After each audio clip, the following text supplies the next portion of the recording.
Okay, so this week I sent you guys a video to make 5 paper airplanes, and I think I have them in order. Airplane 1, 2, 3, 4, and 5. I'm not 100% sure on the last 2, but I do know that this one was the one that was the hardest for me to make.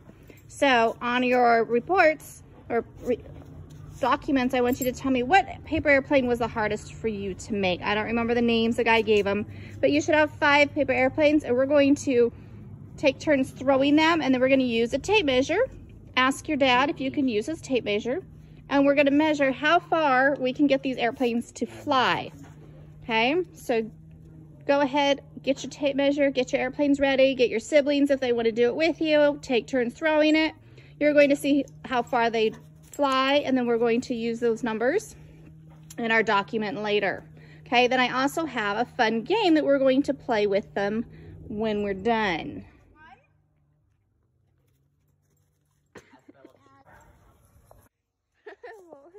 It was 126 was the first airplane before the dog ate it. Paper airplane number 2 kind of reminds me of How to Train Your Dragon. But I'm going to throw this one. Hopefully the dog doesn't eat it this time.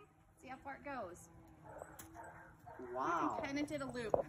All right, Luke, measure from here to there. How far did that one go? It went 71 inches. Not very good because of the loop-de-loop. Paper airplane number 2 looks like a Star Wars ship to me. And this was the hardest one, so hopefully it flies because I had a real hard time making this one. All right, ready? Yeah! Leave it, leave it. Ballot, thank you. Good girl. 75 inches. Paper airplane number 4. I'm not sure what it looks like. Kind of broken because it's got a flat nose. Not sure how well it will fly with a flat nose. Let's see. All right, Luke, measure.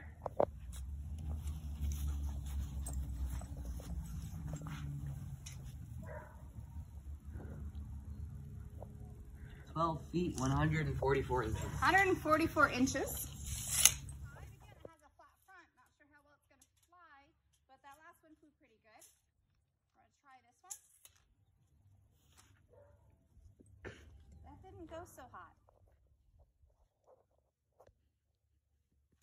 87 inches. That was 87 inches. I saw this on Pinterest or on one of the fun videos that everybody's been sending me because I'm a teacher, where you get poster board and you cut circles in it, and then you take these nifty little airplanes that we made and you make a math game out of it. You throw your airplanes and try to get them through the holes, and then you add up your points to see who won with whoever has the most points.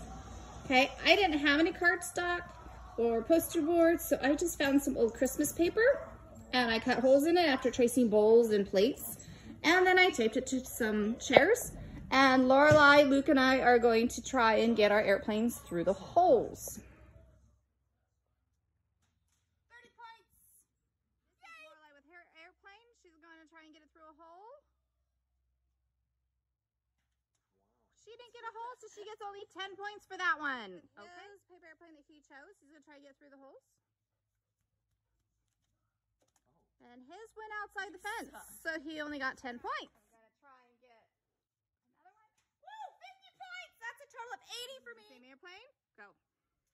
And it went over by the lawnmower. 10 points. He's going to try my airplane, see if he can do better this time. Go ahead. And he hit the house this time. 10 points for him. I'm sticking with the same one. Oh, and I only got 10 points, so I'm at 90 points. She thinks she's going to win this time. Nope. She hit the lawnmower again. Try with my airplane again. He wants to win it. So let's see. Another 10. So Luke and Lorelai lost, but they tied with having 30 points each, and I won with 90. Good job. So you can have lots of fun with this. It doesn't have to just be paper airplanes, but paper airplanes just add a little bit more excitement to it because they're kind of hard to control. Have fun with this. Enjoy your family, and I will have more stuff for you next week.